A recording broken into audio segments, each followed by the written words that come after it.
Hi friends, ಎಲ್ಲರಿಗೂ ನಮಸ್ಕಾರ. ತುಂಬ ದಿನವೇ ಆಯಿತು ವೀಡಿಯೋಗಳು ಹಾಕಿ.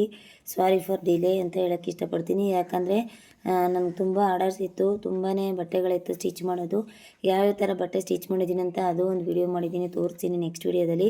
ನೋಡಿ, ಇದೊಂಥರ ಒಂದೇ ಕಲರಲ್ಲಿ ಅಂದರೆ ಸ್ಯಾರಿ ಕಲರಲ್ಲಿ ಮತ್ತು ಇದು ಜೈ ಯೂಸ್ ಮಾಡಿ ಒಂದು ಡಿಸೈನ್ ಹಾಕಿದ್ದೀನಿ. ಇದು ಮೆಟಲ್ ಕಲರು ಅಂದರೆ ಗೋಲ್ಡ್ ಕಲರು ಜರಿ ಬಂದಿದೆ, ಮತ್ತು ಸ್ಯಾರಿ ಕೂಡ ಗೋಲ್ಡ್ ಇದೆ. ಬಾರ್ಡ್ರ್ ಮಾತ್ರ ಗ್ರೀನ್ ಬಂದಿದೆ. ಗ್ರೀನ್ ಹಾಕಿದ್ರೂ ಕಾಂಬಿನೇಷನ್ ಸರಿ ಹೋಗಲ್ಲ. ಅದು ಲೀಫ್ ಥರ ಕೊಟ್ಟಿದ್ದೇನಲ್ಲ, ಅದಕ್ಕೆ ಗ್ರೀನ್ ಹಾಕಿದ್ರೂ ಸರಿ ಹೋಗಲ್ಲ. ಯಾಕಂದರೆ ಗ್ರೀನ್ ಕಲರೇ ಬ್ಲೌಸ್ ಇರೋದ್ರಿಂದ ಗ್ರೀನ್ ಹಾಕೋಕ್ಕೂ ಆಗಲ್ಲ. ಈಗ ಬ್ಲೌಸ್ ಏನು ಕಲರ್ ಇದೆಯೋ ಆ ಕಲರ್ ಹಾಕಿದ್ರೆ ಮಾತ್ರ ಅದು ಚೆನ್ನಾಗಿ ಕಾಣಿಸುತ್ತೆ ಅಂತ ನನಗನ್ನಿಸ್ತು. ಅದಕ್ಕೆ ನಾನು ಏನು ಮಾಡಿದೆ ಅಂದರೆ, ಫಸ್ಟು ಏನಪ್ಪ ಗೋಲ್ಡ್ ಕಲರ್ ಜರಿ ಥ್ರೆಡಲ್ಲಿ ಬಾರ್ಡರ್ ಲೈನ್ ಅನ್ನೋದನ್ನ ಕೊಟ್ಟೆ. ಫಸ್ಟು ಬಾರ್ಡರ್ ಲೈನ್ ಅನ್ನೋದನ್ನ ಗೋಲ್ಡ್ ಕಲರ್ ಜರಿ ಥ್ರೆಡಲ್ಲಿ ಕೊಟ್ಟಾದಮೇಲೆ ಮತ್ತು ಸ್ಯಾರಿ ಬಂದು ಗೋಲ್ಡ್ ಕಲರ್ ಇತ್ತಲ್ವ, ಗೋಲ್ಡ್ ಕಲರಲ್ಲಿ ನಾನು ಇದು ಲೀಫ್ ಡಿಸೈನ್ನ ಮತ್ತು ಅದು silk thread, gold colour silk ಥ್ರೆಡ್ನ ಬಳಸಿದ್ದೀನಿ. ಗೋಲ್ಡ್ ಕಲರ್ದ ಇದನ್ನ ಬಾರ್ಡ್ರಲ್ಲೇನೋ ಜರಿ ಯೂಸ್ ಮಾಡಿದ್ದೀನಿ. ಓಕೆನಾ. ನೋಡಿ, ನಾನು ಯಾವ ರೀತಿಯಾಗಿ ವರ್ಕ್ ಆಗ್ತಾಯಿದ್ದೀನಿ ಅಂತ ಬ್ಯಾಕ್ ಮಾಡಬೇಕಾದ್ರೆ ನಾನು ವೀಡಿಯೋ ಮಾಡಿಲ್ಲ ಆ್ಯಕ್ಚುಲಿ, ಯಾಕಂದರೆ ಮಾಡೋಕ್ಕಾಗಿಲ್ಲ ಆ ಟೈಮಲ್ಲಿ. ಫಸ್ಟು ನಾನು ಕಸ್ಟಮರ್ಗೆ ಬಟ್ಟೆ ರೆಡಿ ಮಾಡಿಕೊಡೋ ಟೆನ್ಷನಲ್ಲಿದ್ದೆ. ಆಮೇಲೆ ಏನಪ್ಪ ಇದು ನೆಕ್ಸ್ಟು ಫ್ರಂಟ್ ಮಾಡಬೇಕಾದ್ರೆ ವೀಡಿಯೋ ಮಾಡಿಕೊಂಡೆ. ಓಕೆನಾ. ಇವಾಗ ನಾನು ಯಾವ ಥರ ವರ್ಕ್ ಆಗ್ತಾಯಿದ್ದೀನಿ ಅಂತ ನೋಡ್ಕೊಳ್ಳಿ ಸ್ವಲ್ಪ. ಏನಂದರೆ ಫಸ್ಟ್ ಇವಾಗ ನಾನು ರೌಂಡ್ ಶೇಪಲ್ಲಿ ಡ್ರಾ ಮಾಡ್ತಾಯಿದ್ದೀನಿ. ಅದನ್ನು ಪಕ್ಕದಲ್ಲಿ ರೌಂಡ್ ಶೇಪಲ್ಲಿ ಡ್ರಾ ಮಾಡ್ತಾಯಿದ್ದೀನಿ ಇದು ಡಿಸೈನ್ನ. ಓಕೆನಾ. ಫಸ್ಟು ನಾನು ಯಾವುದೇ ಥರದ ಟ್ರೇಸಿಂಗ್ ಮಾಡ್ಕೊಂಡಿಲ್ಲ, ಇದಕ್ಕೆ ಯಾವುದೇ ಥರದ ಟ್ರೇಸಿಂಗ್ ಅವಶ್ಯಕತೆ ಇಲ್ಲ.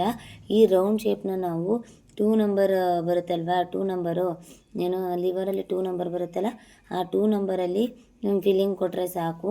ಅದು ಆ ಸೈಜ್ಗೆ ಆ ಡಿಸೈನು ಮ್ಯಾಚ್ ಆಗುತ್ತೆ. ಓಕೆನಾ. ಎಷ್ಟು ನಂಬರಲ್ಲಿ ಫಿಲ್ಲಿಂಗ್ ಕೊಟ್ಟರೆ ಚೆನ್ನಾಗಿ ಕಾಣಿಸುತ್ತೆ ಅನ್ನೋದನ್ನ ಕನ್ಫ್ಯೂಸ್ ಮಾಡ್ಕೋತಾ ಇರ್ತೀರ. 2 ನಂಬರಲ್ಲಿ ಈ ರೌಂಡ್ ಶೇಪ್ನ ಫಿಲ್ಲಿಂಗ್ ಅನ್ನೋದನ್ನ ಕೊಡಿ. ನೆಕ್ಸ್ಟ್ ನಾನು ಗೋಲ್ಡ್ ಕಲರ್ ಜೆರಿ ಥ್ರೆಡಲ್ಲಿ ಏನು ಮಾಡ್ತಾಯಿದ್ದೀನಿ, ಇನ್ನೊಂದು ಬಾರ್ಡರ್ ಲೈನ್ ಸ್ಟಿಚ್ನ ಹಾಕ್ತಾಯಿದ್ದೀನಿ. ಮತ್ತು ಆ ಗೋಲ್ಡ್ ಕಲರ್ ಜೆರಿ ಥ್ರೆಡಲ್ಲಿ ಇನ್ನೊಂದು ಬಾರ್ಡರ್ ಲೈನ್ ಸ್ಟಿಚ್ ಹಾಕಾದ್ಮೇಲೆ ಅದ್ರ ಪಕ್ಕ ಲೀಫ್ ಡಿಸೈನೇ ಕೊಡ್ತೀನಿ. ಆ್ಯಕ್ಚುಲಿ ಹೇಳ್ಬೇಕಂದ್ರೆ ಈ ಡಿಸೈನು ನಾವು ತಗೊಳ್ಳೋದು ತುಂಬ ಕಮ್ಮಿ ಟೈಮೇ, ಆದರೆ ಇದಕ್ಕೆ ಒಂದು ಗ್ರ್ಯಾಂಡ್ ಲುಕ್ ಅಂತ ಕೊಡುತ್ತೆ. ಈ ಥರ ಡಿಸೈನ್ ಇದು ಒಂದು ಬ್ಲೌಸ್ಗೆ ಗ್ರ್ಯಾಂಡ್ ಲುಕ್ ಅನ್ನೋದು ಕೊಡುತ್ತೆ. ಫೈನಲ್ ಫಿನಿಶಿಂಗ್ನ ಬೇಕಾದರೆ ನೋಡೋರಂತೆ ಯಾವ ರೀತಿಯಾಗಿ ಬಂದಿದೆ ಅಂತ. ಓಕೆನಾ. ಕಸ್ಟಮರು ಕೂಡ ತುಂಬಾ ಇಷ್ಟಪಟ್ಟರು. ಇದೇ ಥರ ಬ್ಯಾಕು ಫ್ರಂಟು ಸ್ಲೀವು ಎಲ್ಲದಕ್ಕೂ ಹಾಕಿದ್ದೀನಿ. ಸೇಮ್ ಇವಾಗ ಏನು ನಾನು ಫ್ರಂಟಿಗೆ ಹಾಕ್ತಾಯಿದ್ದೀನೋ ಡಿಸೈನು, ಅದನ್ನೇ ಬ್ಯಾಕು ಫ್ರಂಟ್ಗೆಲ್ಲ ಮತ್ತು ತೋಳಿಗೆಲ್ಲ ಹಾಕ್ತಾಯಿದ್ದೀನಿ. ಓಕೆನಾ. ನೋಡಿ ಎಷ್ಟು ಚೆನ್ನಾಗಿ ಬರ್ತಾಯಿದೆ ಆ ಲೀಫ್ ಡಿಸೈನ್ ಅನ್ನೋದು. ಅಷ್ಟೇ ನೀಟಾಗಿ ನೀವು ಕೂಡ ಫಿನಿಶಿಂಗ್ ಅನ್ನೋದನ್ನ ಕೊಡಬೇಕು. ಮಷಿನ್ ಎಂಬ್ರಾಯ್ಡ್ರಿ ಮಾಡಬೇಕಾದ್ರೆ ವೆರಿ ಇಂಪಾರ್ಟೆಂಟ್ ಏನಂದರೆ, ನಾವು ಕೈಲಿ ಡ್ರಾಯಿಂಗ್ನ ಹೆಂಗೆ ಮಾಡ್ಕೊಂಡ್ರಿ ಅನ್ನೋದು ಇಂಪಾರ್ಟೆಂಟ್ ಅಲ್ಲ, ಆ ಡ್ರಾಯಿಂಗ್ಗೆ ನಾವು ಫಿಲ್ಲಿಂಗ್ ಅನ್ನೋದನ್ನ ಯಾವ ರೀತಿಯಾಗಿ ಕೊಟ್ವಿ ಅನ್ನೋದು ಇಂಪಾರ್ಟೆಂಟು. ಓಕೆನಾ.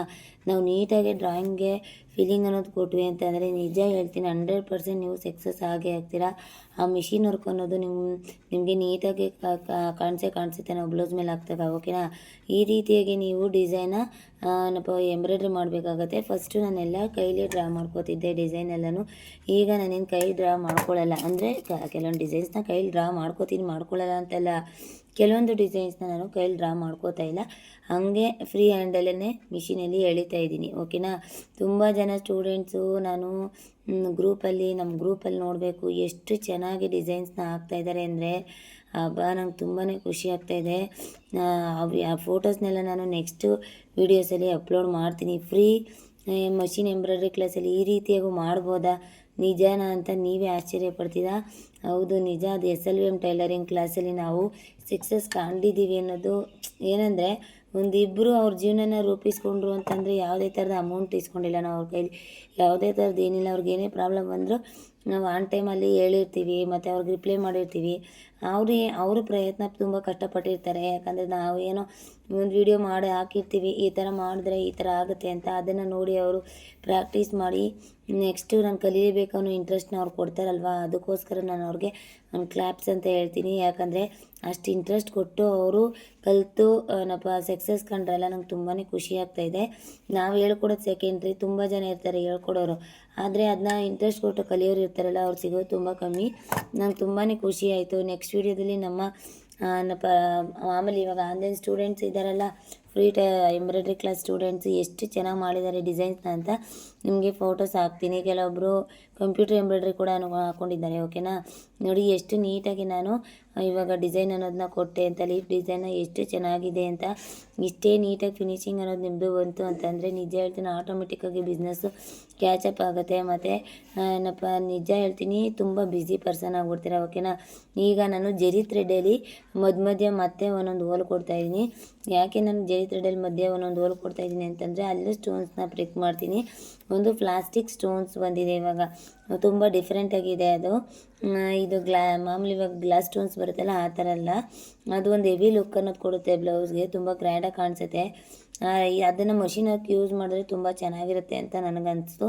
ನೋಡಿ ನಾನು ಯಾವ ರೀತಿಯಾಗಿ ಫಿನಿಶಿಂಗ್ ಅನ್ನೋದನ್ನ ಕೊಡ್ತಾಯಿದ್ದೀನಿ ಬ್ಲೌಸ್ಗೆ ಅಂತ ನೀವು ನೋಡಿ. ಅಷ್ಟೇ ನೀಟಾಗಿ ನೀವು ಕೂಡ ಫಿನಿಶಿಂಗ್ ಅನ್ನೋದನ್ನ ಕೊಡಬೇಕು. ಪದೇ ಪದೇ ಫಿನಿಶಿಂಗ್ ಅಂತ ಯಾಕೆ ಹೇಳ್ತಾಯಿದ್ದೀನಿ ಅಂದರೆ ಫಿನಿಶಿಂಗ್ ಅನ್ನೋದು ವೆರಿ ಇಂಪಾರ್ಟೆಂಟು. ಫಿನಿಶಿಂಗ್ ಬಂದಿಲ್ಲ ಅಂತಂದರೆ ಹೇಳ್ತೀನಿ ನಿಜ ನೀವು ಕಸ್ಟಮರ್ಗೆ ಯಾವುದೇ ಡಿಸೈನ್ ಹಾಕ್ಕೊಟ್ರು ಅದು ಚೆನ್ನಾಗಿ ಕಾಣಿಸಲ್ಲ, ಅವಾಗ ಅದು ಗಜಿಬಿಜಿ ಥರ ಇರುತ್ತೆ. ಓಕೆನಾ, ಒಂದು ಮಿಷಿನ್ ಅನ್ನೋದನ್ನ ನೀವು ಕಂಟ್ರೋಲಿಂಗ್ ತೊಗೋಬೇಕು.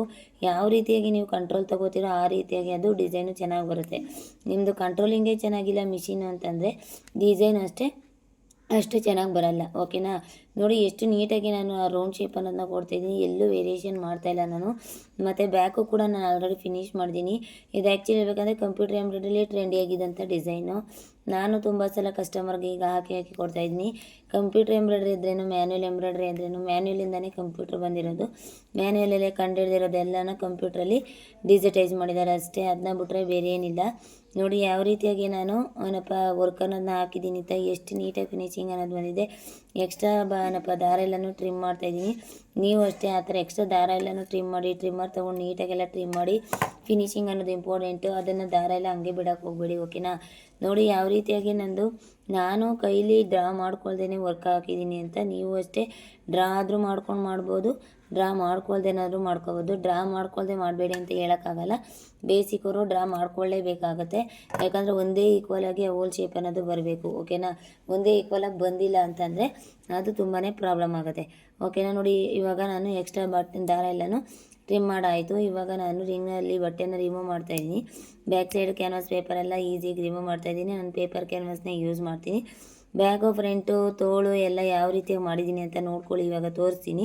ಸ್ಟಿಚಿಂಗ್ ಆದಮೇಲೂ ಕೂಡ ಯಾವ ರೀತಿಯಾಗಿ ಬಂದಿದೆ ಅನ್ನೋದನ್ನು ಕೂಡ ನಾನು ತೋರಿಸ್ತೀನಿ. ಓಕೆನಾ, ನೋಡಿ ಯಾವ ರೀತಿಯಾಗಿ ಫಿನಿಶಿಂಗ್ ಅನ್ನೋ ಬಂದಿದೆ, ಎಷ್ಟು ನೀಟಾಗಿ ಬಂದಿದೆ, ಎಲ್ಲ ಒಂದೇ ಈಕ್ವಲ್ ಆಗಿದೆ. Thank you so much all of you. ನೋಡಿ ಫ್ರೆಂಡ್ಸ್, ಫೈನಲಿ ಡಿಸೈನ್ ಈ ರೀತಿಯಾಗಿ ಬಂತು, ಎಷ್ಟು ಗ್ರ್ಯಾಂಡ್ ಲುಕ್ ಕೊಡ್ತಾಯಿದೆ ಅಂತ. ಯಾರು ನಮ್ಮ ಚಾನಲ್ನ ನೋಡ್ತಾ ಇದ್ದೀರೋ ದಯವಿಟ್ಟು ಲೈಕ್ ಮಾಡಿ, ಶೇರ್ ಮಾಡಿ, ಸಬ್ಸ್ಕ್ರೈಬ್ ಆಗೋದನ್ನ ಮರಿಬೇಡಿ. ಈ ರೀತಿಯಾದ ಡಿಸೈನ್ಸ್ ನೀವು ಕಲಿಬೇಕು ಅಂದರೆ ಹೀಗೆ ನಮ್ಮ ಫ್ರೀ ಎಂಬ್ರಾಯ್ಡ್ರಿ ಕ್ಲಾಸ್ಗೆ ಜಾಯ್ನ್ ಆಗಿ ಕಲೀರಿ. ನಮ್ಮ ಚಾನಲ್ನ ಸಬ್ಸ್ಕ್ರೈಬ್ ಮಾಡಿಕೊಂಡು ಡೈಲಿ ಹಾಕುವಂಥ ವೀಡಿಯೋಸ್ನ ನೋಡಿ ಮತ್ತು ಲೈಕ್ ಮಾಡೋದನ್ನ ಮರಿಬೇಡಿ. ಕಮೆಂಟ್ಸ್ ಬಾಕ್ಸಲ್ಲಿ ಏನಂತ ಅನಿಸು ಅಂತ ತಿಳಿಸಿ. ಡಿಸೈನ್ ತುಂಬ ಚೆನ್ನಾಗಿ ಬಂದಿದೆ, ಕಸ್ಟಮರು ಕೂಡ ತುಂಬ ಇಷ್ಟಪಟ್ಟರು. Thank you.